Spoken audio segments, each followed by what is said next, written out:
shit's not on. This damn Facebook is fucking up the church's money. But anyways, it'll come on there eventually. This is your boy at Big Game James _36. And this is Big Games BS.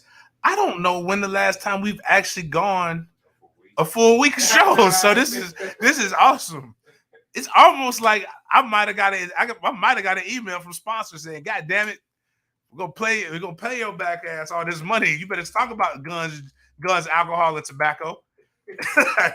That didn't happen. My sponsors love me. I love them. Actually, you know what? I'm gonna stop calling. They're not sponsors. Sponsors are for alcoholics. These are my partners. I feel like I am.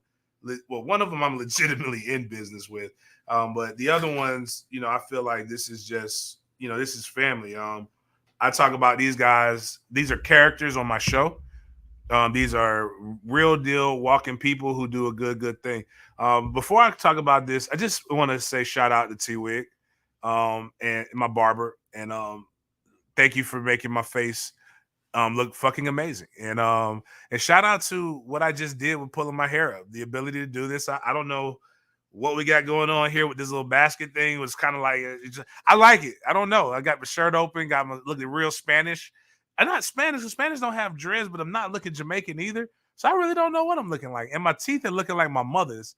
I brushed them real good this morning. The only thing I got the side tooth missing, but they're looking big and white. So I'm going to shout out to me. I feel like I'm looking good. I'm looking game ready, headed in to New Orleans. And if you've been under a rock, then that's the only way you would know that I'm throwing the biggest tailgate in America, in New Orleans. Something called Poydros, the street, right west of the Superdome. We literally right there under the overpass, old school style. We're going to be out here. Rain, sleet, snow, dark at night. We like the post office. We're going to be out that bitch. We got DJ Platinum 504. We got all kinds of people coming up. And yes, we still are taking tickets. Please let me get your money. You can go to at Big Game James _36 and you can see exactly. It's my pin tweet. There's a link there. Go by it. We're also having a kickback tomorrow night at 7 p.m. until we'll have football games on. I'm still trying to work out with my boy 10th Ward, damn. I forgot his name. Anyways, 10th Ward something. I'm working with fucking locals, dog. This is real deal. When you rolling with big game, you're going to roll with the locals, man. I told him I want to see 3D Nati. Like, I don't know if you follow her, but I might not come back if I meet her, though. Like, she's a good rapper. Miles, you actually like her. She's really fucking talented. And, yeah, so he says he knows her. I said, let me meet her. I said, yeah, because she's dope. But I want to meet everybody. I'm hoping to meet Juvie. I want to meet all the people, except for Mystical, because he seems, really rapey. And I don't want to hang around. I don't hang around rapists, but we're linking up with the NOLA Seminole Club. Shout out to my girl Kate. Shout out to my boy Cracking Calamari. That's his Twitter. That's his Twitter handle. If you get on Twitter long enough, you don't know people's names. You learn their Twitter handles. That's their names. And I'll get into a funny story about a podcast that I just did about this game. But they got me some because my boy Matt couldn't do it. Shout out to Matt Larson. Matt Larson is doing a phenomenal job with his restaurants in Alabama. And my guy's busy. Like, my guy cooks all the time. And he's been so great to me through the years. And my man just said, James, I can't do it. Not going to be able to do it. Not going to be able to do it. He said, dog, I'm tired of coming to enjoy the fucking game. And I said, dog, Matt, you've done so much for me, bro. You don't ever have to apologize to me if you can't do something, dog. So I had to go find some jambalaya. So we got some New Orleans jambalaya, some bread pudding, ribs, chicken, hot dogs, burgers, beans, sauteed veggies, green beans, probably some shrimps, bread. I know I'm missing something, though. We always have some other shit. We got a lot of food. This ain't no cookout, man. This is a fucking barbecue. We getting after it. We getting for real. Ain't no fucking chicken fingers in this bitch. Nah, Cheese is, but he's cooking. Cheese is cooking. So my guy Cheese is the one I always. I always deal with who I deal with. Always shout out to the home team, Shannon Cheesebro. So we got that. We got 5 types of moonshine. Now I'm gonna tell you this. This is kid friendly now because we're not having it at the adult chicken wing establishment anymore. So it's kid friendly. With the moonshine looks and tastes like juice. I am not responsible for your fucking kids. You watch them when they go over to the liquor tent, and if they badasses get in that liquor tent, they badasses are gonna be passed the fuck out, just like everybody else. You gotta learn. We drink early in my house. If your kid is over 12 years old, we're not even paying. They're an adult. They gotta pay the $40. If you don't drink though, and you want to just eat food, it's $25. Kids under a certain age are free. I want you to be able to come. I want you to be able to have a good time vibe. We also gonna have all kinds of liquor, top shelf liquor, and I have made sure this time we will have chaser and water. Oh, congratulations! See, I'm growing. I'm growing, man. We'll also have some Micanopy 1851 athletes. We'll have Michaela Edenfield, baller of a softball player, Area 51. Put that back up there. That my guy Chris with Sporadic said, so that people can see. Allison, the new softball girl from Arizona State. She's talented. I'll say that. We will have the greatest collection of talent in FSU Twitter scope history. And if you know what talent means, what James Coleman says it, talent means there will be beautiful people there. There will be beautiful people, there will be food, there will be alcohol. That means you're going to either secure your nuptials or be with your person. You're going to get a divorce, or you're going to meet the person, the new love of your life. You have that opportunity for $40 at the Big Game James tailgate. So, but again, I want to say special thank you to the Jacksonville Seminole Club. Excuse me, I always want to thank Jacksonville Seminole Club, but the New Orleans Knoll Club and everybody else for coming. Right now, we're over 100 people. I want to have 300 people there if I can. I'm not sure if we have enough food for that, but I do want to make sure we have enough people out there having a splendiferous time, getting after it, enjoying each other, and getting ready to go into New Orleans. So heavy Florida State FSU game. Presence on the show today. I'm sorry if that offends you. We will talk about Florida, Utah. We will talk a little bit about Miami. We will talk a little bit about Jackson State FAMU. We'll talk about those other things, but I'm sorry. I'm alumni for Florida State, and I care about them a little bit more than I care about the rest of you other cats. So going into this game, all week, I've heard, Florida State this, Florida State that. They're not any good. Blah blah blah blah blah. Pull up this bastard Joshua. I think it's a Joshua Pate or who. This is the problem I have, and this is why I say it doesn't mean that if you never played this game, you can't have an opinion. I actually value people's opinions if they're good and they're rooted in fact and they're not just salacious. But what I hate is when people just say shit like, you're going to get your ass whooped. Look at your team. Everybody's looking at Florida State's record, right? And they're not looking at everybody else's record. Florida State was 5-7 last year. LSU was 6-7. They were one game better. He brings up, and I want to make sure I can hear this because I only heard a bit of it, and then it was so bad that I stopped listening to it. But if you can play this guy's comments so I can hear it. If you could just tell me one thing, and that one thing was, how will LSU's defensive line match up against this offensive line of FSU? If you could just tell me that, if you could confirm my suspicion there, I probably wouldn't even need to watch the game.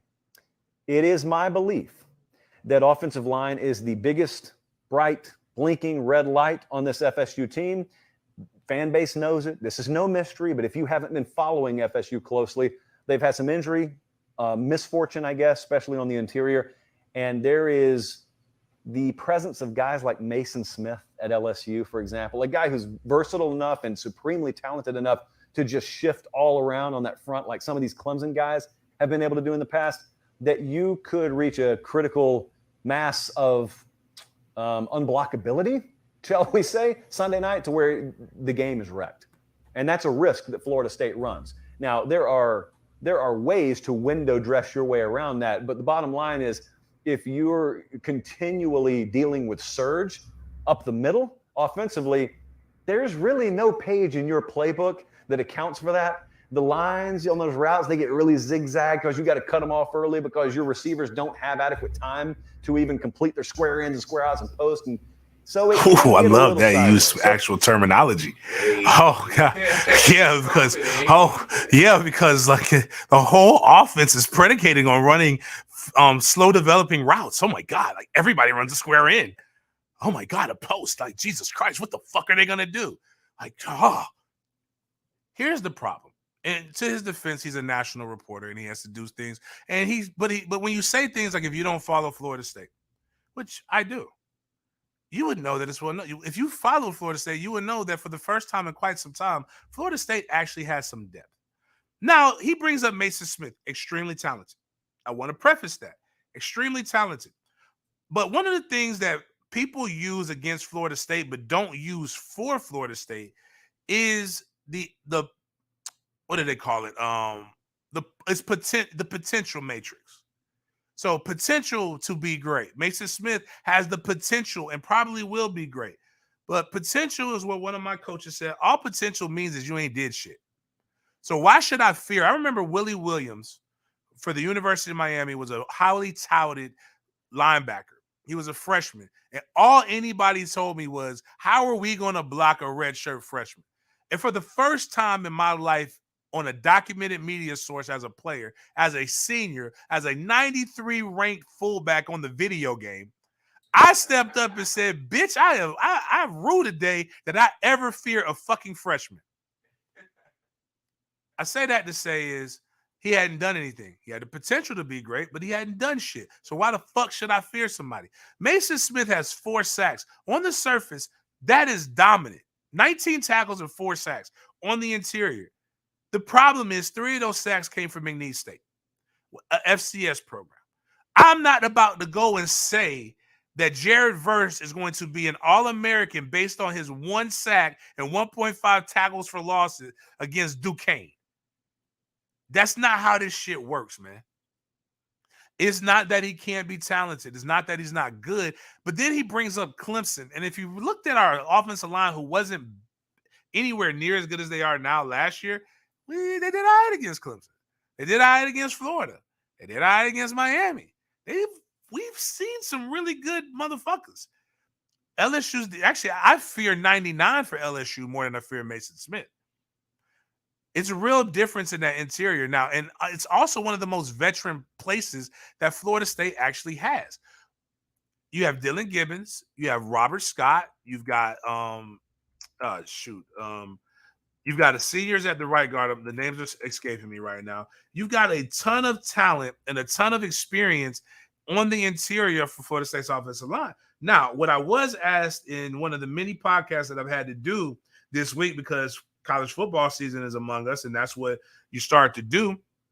I said, I think if you had to ask me who has the advantage, the LSU D-line or FSU's O-line, I'll give it to LSU. But I would give the same thing to FSU's D-line versus LSU's O-line. What people are neglecting to figure out or remember is that LSU has a true freshman at left tackle, and they've got a guard that was a freshman All-American, but he's young, from FIU. If you watched FIU yesterday, FIU almost lost to some school. I don't even know the name. Was it Campbell? Brevard? I don't know what the fuck. Bottom line is they were the worst. They're awful. And it was a slugfest.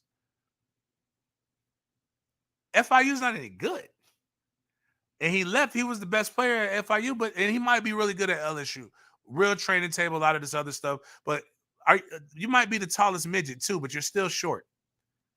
So we wanted this kid from FIU, but we'll see what happens. I don't know why Hater and Payne is an SEC cocksucker. And when I say that, you've never heard me use that terminology before, but I mean he literally gobbles and gargles it. Like if like this man is talking about Florida, like Florida's going to be a playoff team next year, and I like AR-15. I refuse to not call him AR-15. It's a really good name. I'm sorry, Ant. Love you to death. You're a gunslinger. I'm sponsored by a gun company. That's what it is. But the wildest part about all of this is FSU fans and the fans of our rivals have more faith in LSU's ability than LSU's beat writers. That tells me everything I need to know. Everybody who's ever played this game or it is not trolling or covers this game from a non-biased or competent level is all saying that this will probably be bet the under, and this is going to be an entertaining game between two teams who are really trying to reestablish what they want. Now, not Chip Kelly. Brian Kelly will have LSU righted eventually. Brian Kelly is a good coach. Brian Kelly ain't did shit yet at LSU. Brian Kelly went to overtime with a worse Florida State team on a Notre Dame team that almost went to the playoffs last year. That he individually picked every player on his Notre Dame roster to do what he wanted to do at LSU.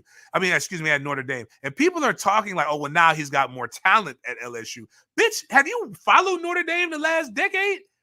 They have talent. They've consistently recruited top 10 talent at a school that doesn't lower academic standards. So they're smarter, they're athletic, and they win, man.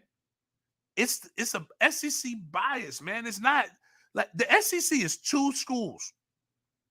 Alabama and Georgia. Texas A&M probably would be it because you can't. One thing about Jimbo, he may not win a natty every now and then, but he's going to accumulate so much talent that he's going to find his way into something. It's kind of like your friend I got a friend who's in recruiting. He's the most high volume shooter when it comes to games and women ever. He will eventually luck his way into some pussy because he shoots so much.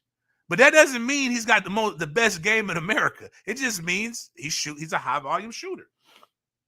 But it pains me to see people just consistently write a team off because of a few bad years.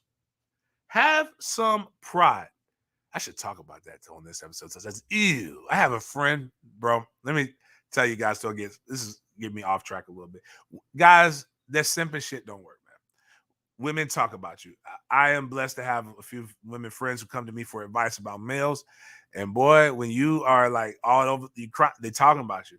They are talking about you. She actually told me that, while this guy's doing stuff and he's talking to her or whatever, she's enjoying it, but she's just like, ew, have some pride in yourself. Don't do it just because I asked. And I was just like, damn, that's messed up. But that's what I'm going to talk to you like my homegirl. Ugh. Have some pride. You're a goddamn Seminole for goddamn sake. Let's talk like let's walk out with your cock out. Let them know, man. We're going into New Orleans. We're going to have a great time. We're going to party. We're going to we're going to party safely. Now, I'm going to tell you guys, some of you guys get boozed up and you get a little bit of that confidence. This is not the city to do that. They got a 90-day rule in New Orleans. 90 days. If no witnesses show up, then they drop the case. It becomes a cold case. They drop it. I don't want anything bad to happen to you guys, man. But I do believe I believe FSU will win this game. I've been saying this 27-24. I like our chances. And that's all I got to say about that in terms of that. But check out the live podcast I just did with Carter's. What's it? Power Hour by Carter or something like that. But man, hold up, man. Let me check this podcast out that I did. He's dope. I met him on Mark Rogers on Wednesday's show. He had such a great time that he invited me onto his podcast yesterday. We talked about LSU in Florida, and it was really good. It's Power Hour LSU with Carter the Power. It's on YouTube. Wow, we got 1.1 thousand views already. Hasn't even been up 24 hours. It is funny to see guys in their element and when they're talking, because it's weird because this is my voice every day, all day. And I don't change my voice. But when I seen him, I was just like, yo, he is animated. Love it. It's cool. I am who I am 24/7. Like now sometimes I might be a little bit more animated. Sometimes some people you might catch me when the extroverted side of me, I got a power gauge. So like I have to go be by myself in a hole to get my power back, and then I come out and I'm full introvert, and then I go back. I just ain't got the energy to do it, but I like doing his show, man. I do a show with him consistently. But again, check out on Twitter. Go follow at Micconope, Micconope 1851 on Twitter. We have our Friday night Twitter Spaces where we'll talk about the different things that we have going on with Micconope and other stuff. But they'll have Chris and Mike will be on that at 7 p.m. and we'll be going pretty good with that. On that note, college football season officially started yesterday. If you didn't watch the games, you don't know what you're missing, man. That shit was Miles, did you watch any of the games?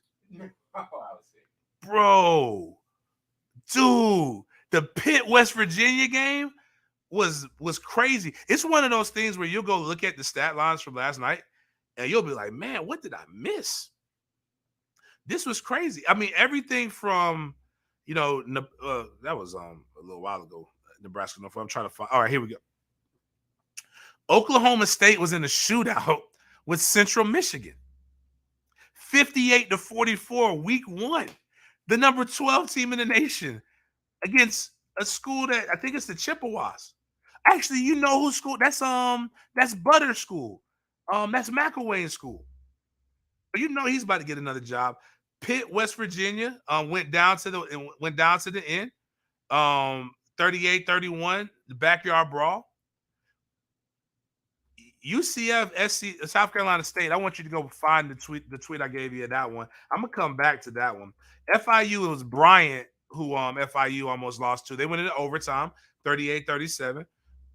Wake Forest had one of the best throws I've seen in a while, but it was against Virginia Military Institute. But it was still a great throw and catch, no matter who you did it against. It's still very difficult.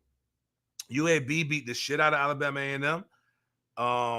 I'm trying to find the game that I really wanted to talk. Oh, Penn State. Okay, Penn State edged out Purdue. I fell asleep on that. Purdue, no, I'm not fell asleep because it was boring. It was just late. But that Penn State, Purdue, and West Virginia Pitt were worth the price of admission. Like those games were exciting. A lot of points scored.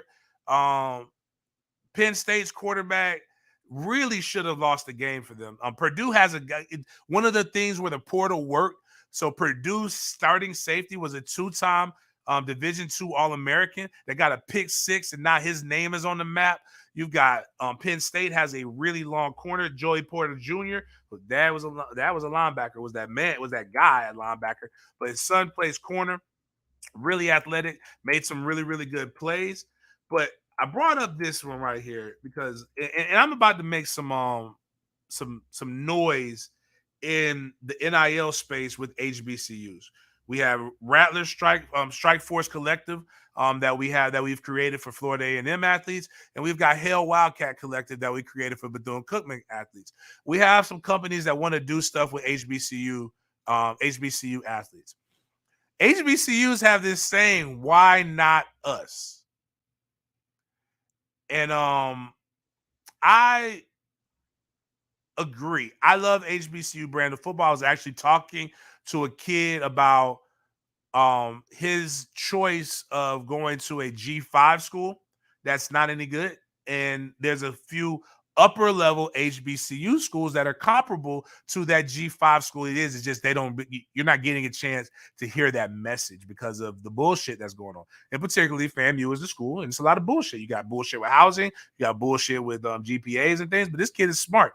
He's going to do things like go to class and do what the fuck he's supposed to do. Oh, I gotta send you that. That's gonna be my hated clout. Motherfuckers who loud and wrong. I'm glad I just brought that up. See, this is how we craft the show.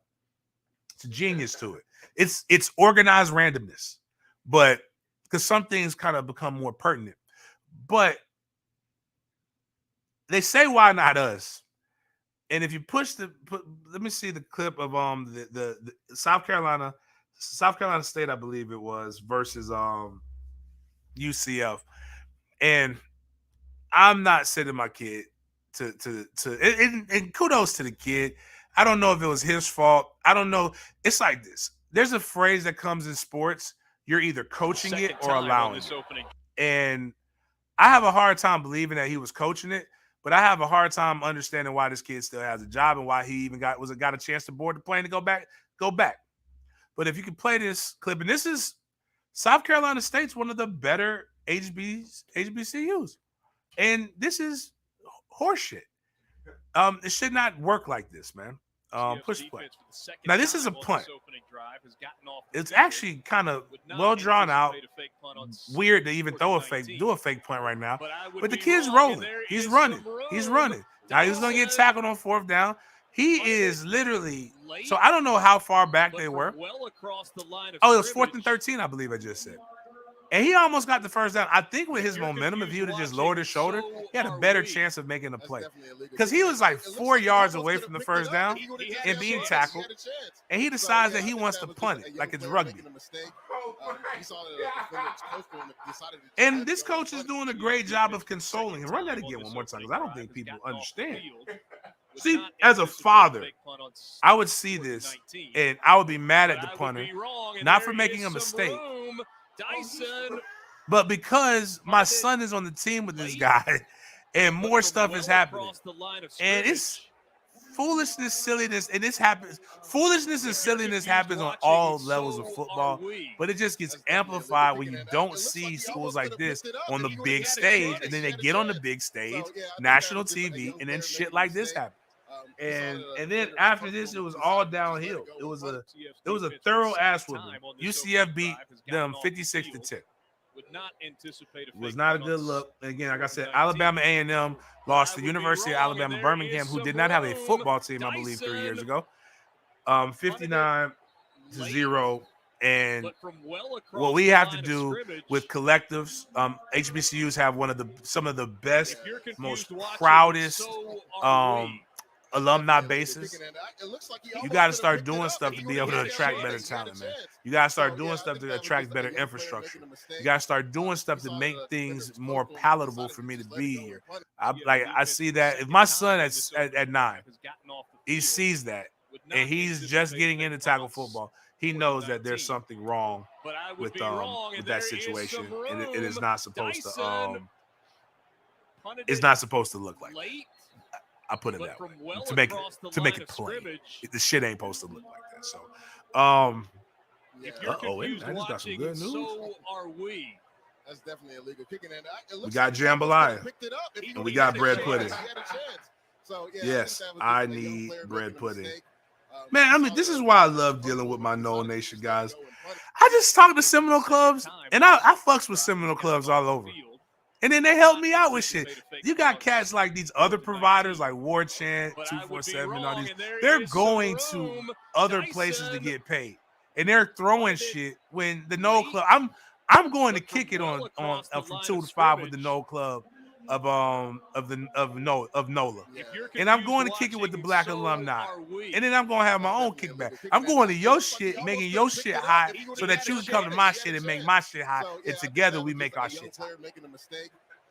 That's how you're supposed to do it. Now, what I will say, this game right here will put HBCUs on the fucking map. Jackson State versus Florida A&M. I expect a really, really good football game. Deion Primetime Sanders and his waterless Jackson State University, whatever the mascot is, we're just gonna say water hoses, are coming down to the 305 to fight the mighty Rattlers, and with 20 players ineligible, 17 now, I believe. 17 ineligible players for this game. And it's getting lower every day. FAMU's down there living their best life. They've been down there since Wednesday. They're going to pool. They're going to the beach. They're having a good time. There's going to be Travis Hunter, who's looking really malnourished. And as some of you people, I say you people, it's funny. It's all, I don't think none of this is out of malice. One of my guys, Big Noel, literally asked, did the boy take a shower before he got on the bus? Did they get on this, man? These guys are insane and crazy, man. Like, it's gonna be a great game. I'm gonna be honest with you. I keep getting mad that Florida State keeps playing on a Sunday because I wanted to go to this game both years. I wanted to go last year. I wanted to go this year. it's just I would have went down to Miami on Saturday, Sunday, and then I would have flown to wherever I needed to go to be in Tallahassee on time. Or Tallahassee last year for Notre Dame if they'd have played on Monday. New Orleans on time if they'd have played on Monday for this game. The city gonna be lit. I think this is going to showcase what I believe the HBCU brand can be, and what Byron Allen is trying to do. And if you remember Byron Allen, we talked about him a couple weeks ago. Byron Allen is a billionaire that nobody talks about. I love it, but he owns the Weather Channel and numerous other stations. But he negotiated a deal with CBS to be able to bring HBCU football to primetime. I believe they're in markets that are 70% of the African American population lives. So you'll be able to see HBCUs the same way that a lot of people grew up and fell in love with CBS having the SEC for all of those years. I think it's true. It's very shrewd. I think CBS might be the smartest of all of these guys because they're picking up the big. They lost the SEC and they picked up the Big Ten. And now they'll pick up HBCUs. So a future generation could fall in love with a brand of football and let that be the brand of football that they know. So they're keeping that Southern. So SEC South, right? So that's really where the CBS's base was.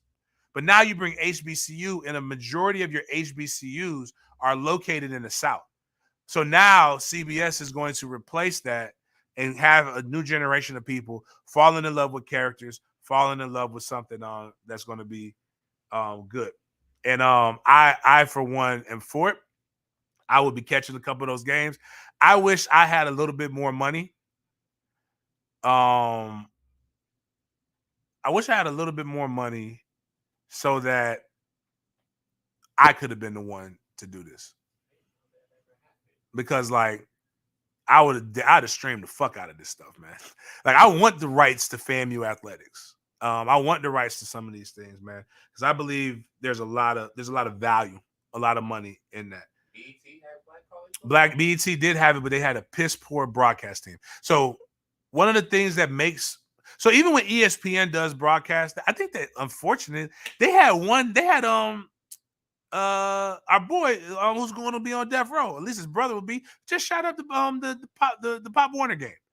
Oh my! Akeem Talib was on one of these broadcasts. That shit was spicy as fuck.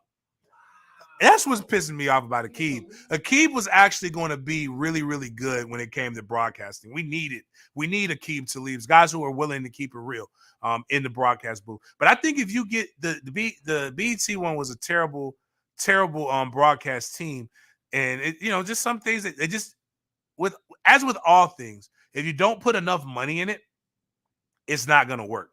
You've got to be able to have your team there. They've got to be willing to speak on it as if it's the most important brand of football that's there. And like with ESPN, what they do is they take their guys that are learning and trying to cut their teeth and then give it here. And if you're going to do that, people that I would like to see, basically my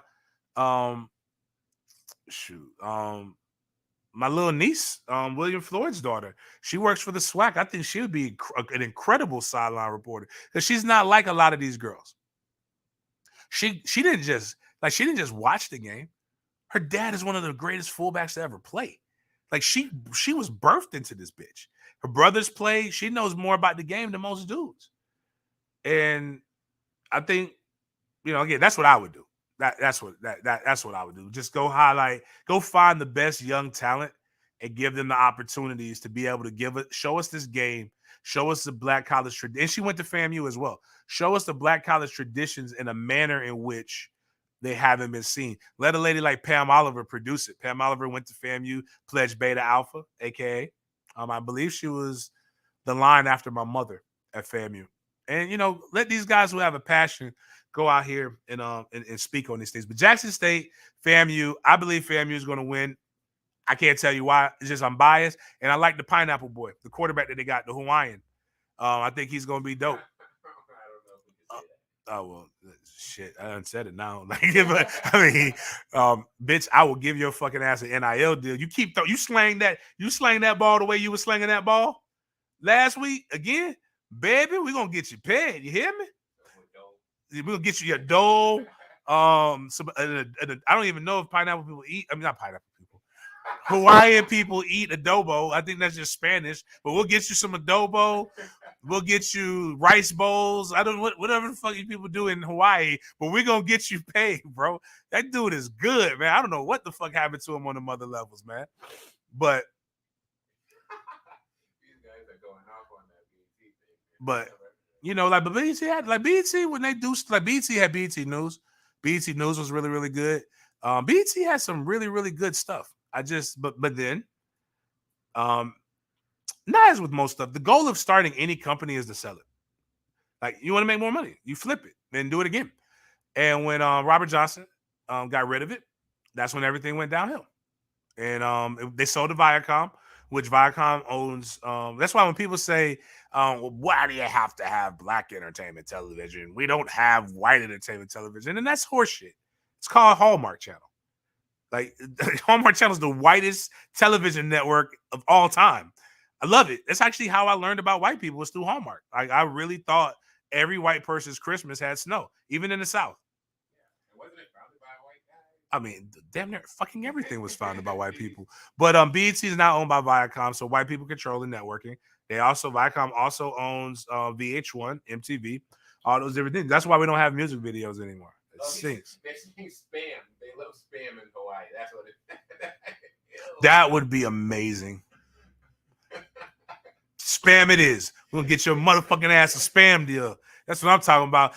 Hey, Reese, Devin, I know you're gonna listen to this shit. I want Pineapple Boy to give a spam deal. That bitch, throw that pill. We good in the spam. We giving them a spam meal. That's the hashtag. Throw that pill, eat a spam meal. That's what we're gonna have, a generation of black kids eating spam because Pineapple Boy at FAMU was leading the way. I'm all for it, baby. Let's do it. Moving forward, Bethune-Cookman is playing the University of Miami. This year, this is Miami's year for the 20th year in a row. And it's going to start off with a victory against Bethune-Cookman. Bethune-Cookman has two kids that I know, and probably one will be in a Wildcat Collective. That's Jalen Jones, 6 points quarterback. Many people know him from being a quarterback that's from the Maryland area, that signed with the University of Florida, got into a little bit of trouble, got out, got that trouble handled, went to Jackson State, possibly got beat out or nepotism by Deion Sanders' son, then transferred to Bethune-Cookman. So, or you've got Little Walt Jr., who's from the Jacksonville area, played at Oak Cliff High School, signed to East Carolina out of high school, and is now there. I know a couple of their quarterbacks. They're going to come down, and they're going to play the Mario Cristobal-led Miami Hurricanes, who I believe should handily beat them. So that's no offense to you guys. It's just is what it is. So that's what that is. But many other games to really check out and watch for over the course of the next few days. You've got Oregon versus Georgia. That's a hell of a game to kick off. And that's a hell of a game to kick off. We got that. We've got Ohio State, Notre Dame. You've got, again, Utah, Florida. I believe Florida fans should have a little bit more respect for Utah than what they believe. And they're a very physical team. They run the ball very, very well. And they came early to get acclimated to the heat. But I think it's going to be a better game than what people believe. But yeah, so that's all I got to say about those guys. I'll talk more about them on Monday when we do our recap. Or I even may do it because there's no NFL this Sunday. I may even hop on to do a Sunday recap. I truly believe that FSU, like UF is the comment is UF is going to have a FSU versus Virginia Tech moment, and that nothing was spelled due. I remember talking to my teammate Travis Johnson. Travis said Peter Warrick's getting his jersey retired and into the Hall of Fame. Mickey Andrews is coming back. Bobby's back. I think Bobby came back to that game. We're wearing all black. Prime time. He's like, it's too much shit going on. And if you lose that game, Willie Taggart deserves to be fired immediately. And he did. And he lost to a Virginia Tech team that was down. This Utah team is a lot better. So I gotta get Trap J. Me and Trap gotta do an interview, man. Trap is a very interesting guy and definitely does not hold back his opinions on how it's funny because two of the most opinionated, strong guys that I know all say that I say the first thing that's on my mind. And I asked Travis Johnson, and Antonio Cromartie. And I have to ask them, have you ever went back and read the shit that you said? Because I've never said anything that bad.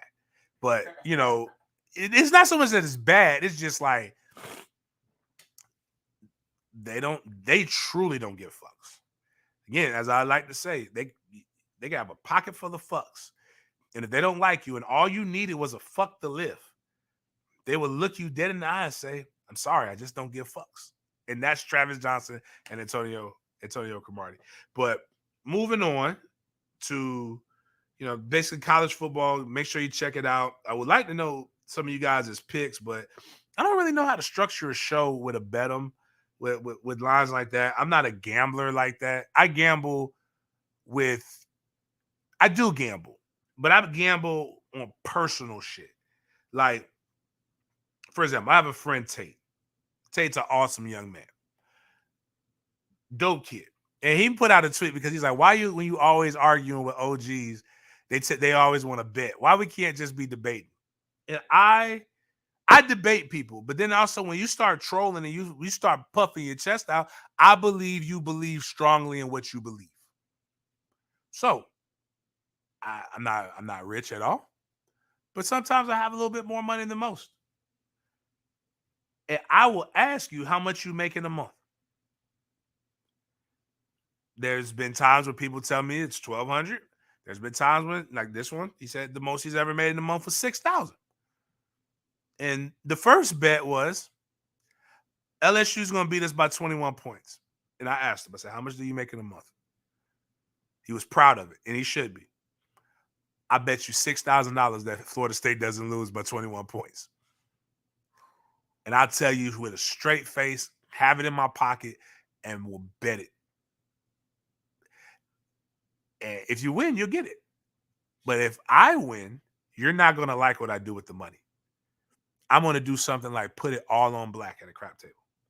Just to show you how, just to really show, because the whole purpose is to show you how foolish you were to go lose that much money over something that you don't believe that strongly in. Because if you do believe that it's going to happen and you just know it, that should be easy money, right? Right. So then he made another bet. Florida State won't have anybody drafted. I said Florida State will have 3 people drafted in this draft. Knowing that a lot of people are going to come back too. But I do know we have draftable guys. And he said, how much you want to bet? I said $6,000.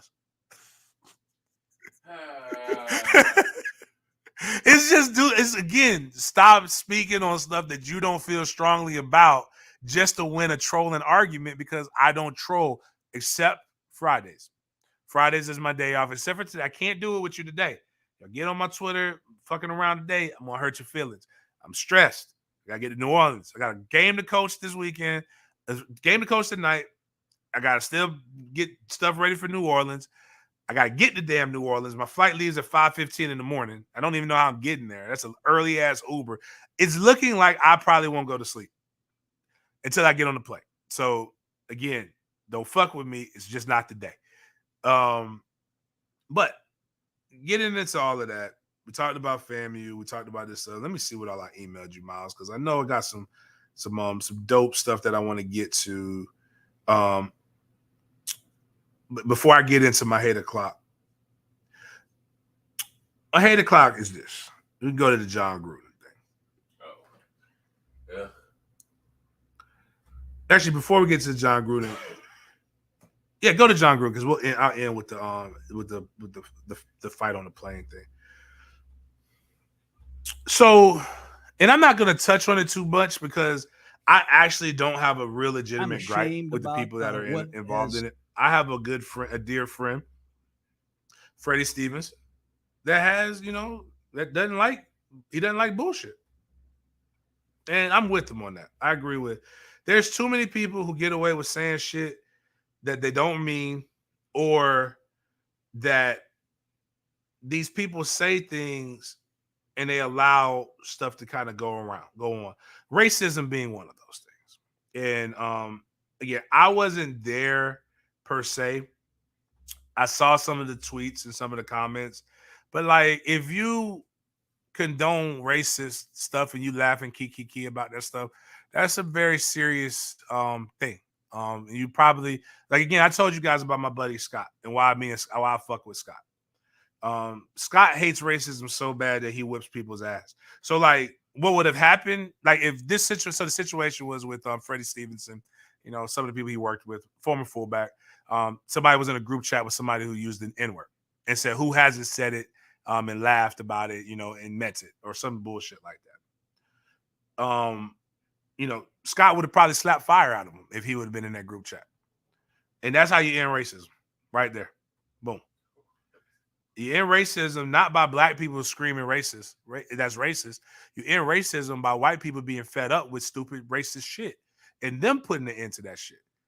Just like if you come into my neighborhood and you're my white friend and somebody's about to fuck you up and I let them fuck you up, I'm a terrible person for allowing that to happen. White, black, Hispanic, doesn't matter. If I allow harm to enter with one of my friends, it goes back to this quote that I've always heard people say. I don't care about what was said behind my back. I care about why they were so comfortable saying it around you. And that's really kind of what comes with friends. But this is always the clip. The John Gruden clip is what is the go-to for anytime a white person gets in trouble. This is always the go-to. I say this, I want to put this out before anybody. James Anthony Coleman II can like you even if you fuck up. We can still do business together, but I will not defend you with my blackness. Now, John Gruden said some crazy shit in emails about black people, gay people, and his boss. He didn't get fired because of what he said about black people and gay people. I can promise you that. But I can promise you there are very few situations in the world where you can call your boss a epitaph or a slur and still have a job. But go ahead and push his kind of pseudo apology. I'm ashamed about what has come about in these emails, and I'll make no excuses for it. The micro expression is a smile on his face, but that's also how he looks. I am a good person. I believe that. I go to church. I've been married for 31 years. I got 3 great boys. I still love football. I've made some mistakes, but I don't think anybody else in here hasn't. I'm ashamed about what has come about. What I always love this, and I get like a lot of backlash because I'm not. I don't know when the last time I went to church. I believe in a higher power. I am not that naive. There is some shit this shit is something else put this shit together to make it work. It could be aliens for all I know, but there's something. But so many people use Christianity as a crutch to their bullshit that it makes me hate it, which is brought by, hold on, my bad, I forgot this. Hate O'Clock brought to you by Green Acres Sporting Goods. Green Acres Sporting Goods is the go-to outdoor spot. You got to go get there, get your fishing equipment, get your knives, get your guns, get your ammo. It is crossbow hunting season, all of that good stuff. Right now, this world is a crazy fucking place. Load up, lock up, get what you need. They got AR-15s right now on sale. They still have the red tax sale. I don't believe Z has told me that's still going on. If it's not going on, it's still the best, lowest price ammunition and guns that you could get. Great people. They'll never let you walk out with stuff that you don't need. They'll let you send the stuff, but like it's crazy. English language. But is a cancellation. But is used to literally disqualify everything that you said before that and make your point to the things that are moving forward. He said he was horrified. He was ashamed. I don't know if horrified. He said he was ashamed. The craziest thing is the words that they always use when they do stuff wrong. I was ashamed.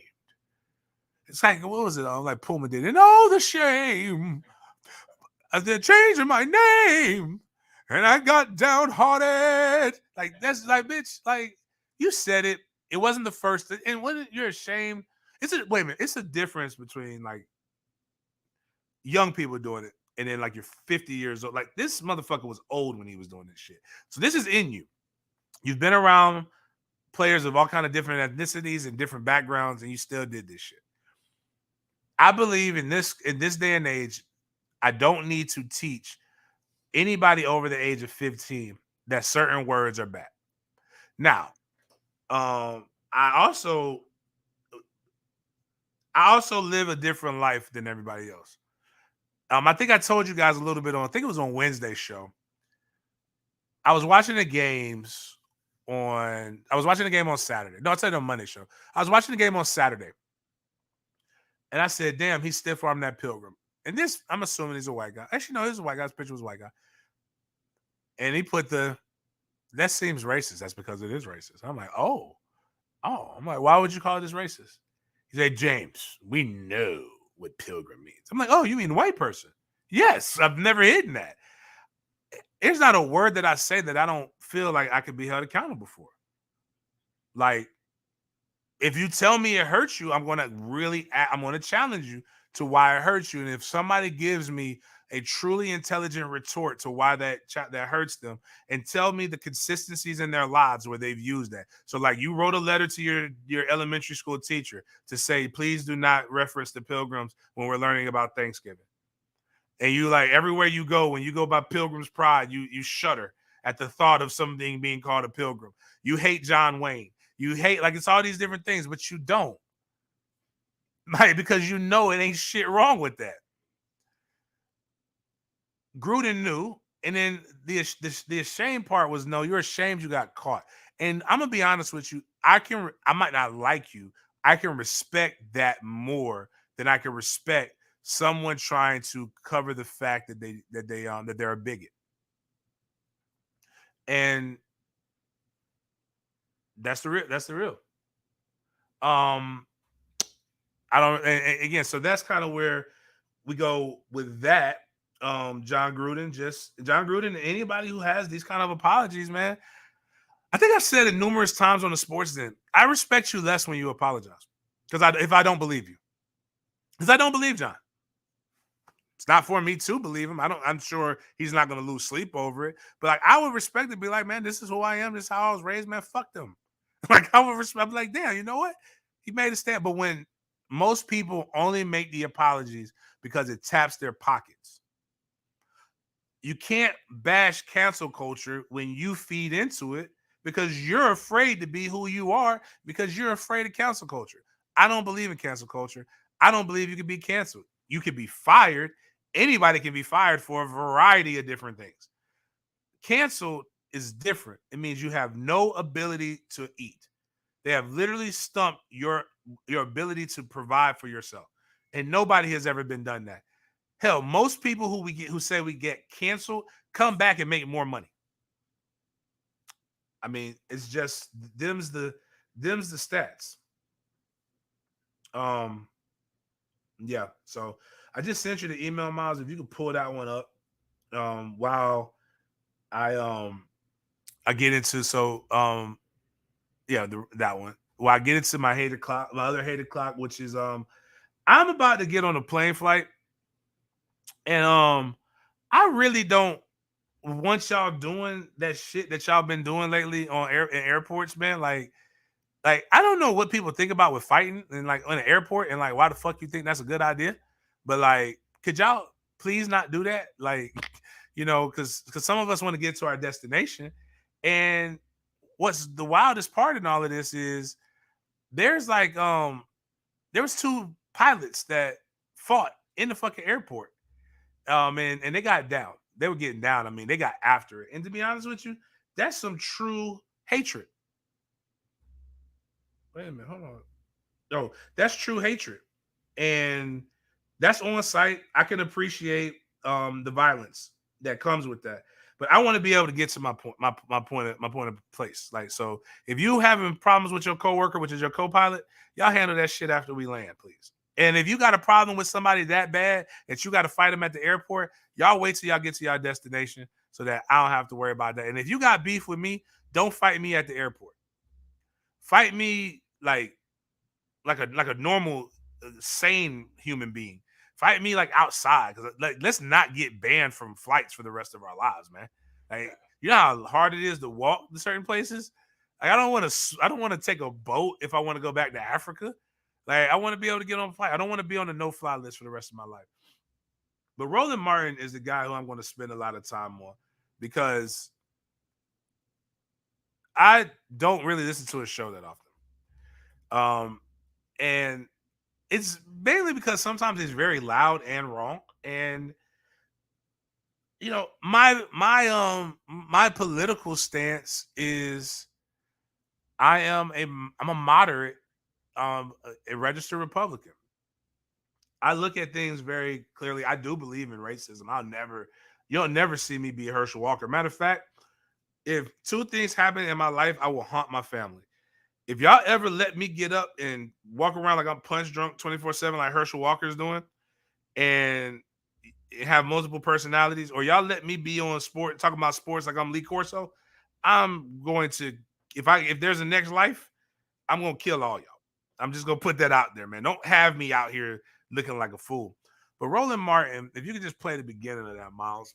Roland Martin is talking about the FAMU situation. And if you would, on that, we're going to fast forward a little bit until you see there's a letter that was written by the president. Like right there, you can go back a little bit more to where he starts. Actually, right there is fine, more than likely. But Roland is going in on Florida A&M. And one thing that I do know is that there are three sides to every story. There is what he said, there's what she said, and then there's the truth, and that's typically in the middle. I'm going to go out and say there are no angels in this situation. Not one. Not one person is above reproach. The president isn't, and many admin at FAMU. The coaches are not angels, and the players aren't angels.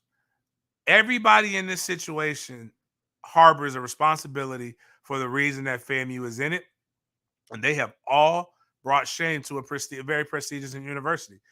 And this is what continues to put them in the news. This is a situation that could have been handled in-house with the same amount of pressure applied to the president. Now, there are a lot of things that have happened since then. The players have met with the president. The president has said he's going to do things like hire 5 new academic advisors, hire 3 new compliance officers. For the record, before we get into this, FAMU's last athletic director before Courtney Geisha had 4 compliance officers. Compliance is directly under the athletic director in his budget, his or her budget. That is not technically a university issue. These are facts. I'm not telling you what I read in the newspaper. I'm telling you what I got from people who were in the last administration. These issues did not happen because of the interim athletic director.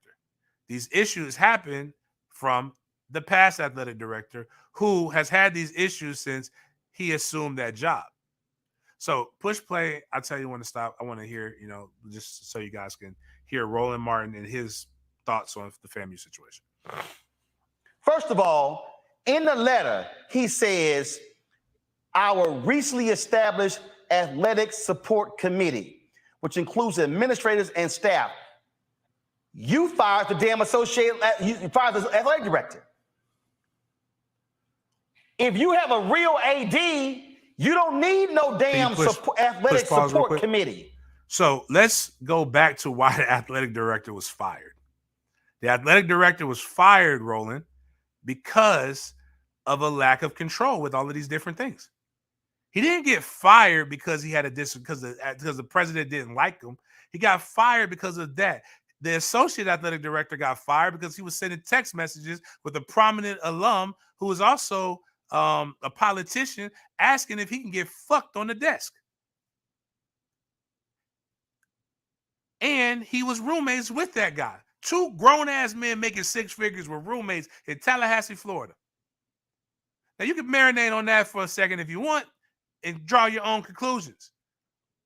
And that being said, he was fired, and then you brought in an interim athletic director, and Mike Smith, who has been the interim athletic director numerous times. You don't fire somebody and then hire them the next day. Hire somebody the next day. It doesn't work like that at white institutions.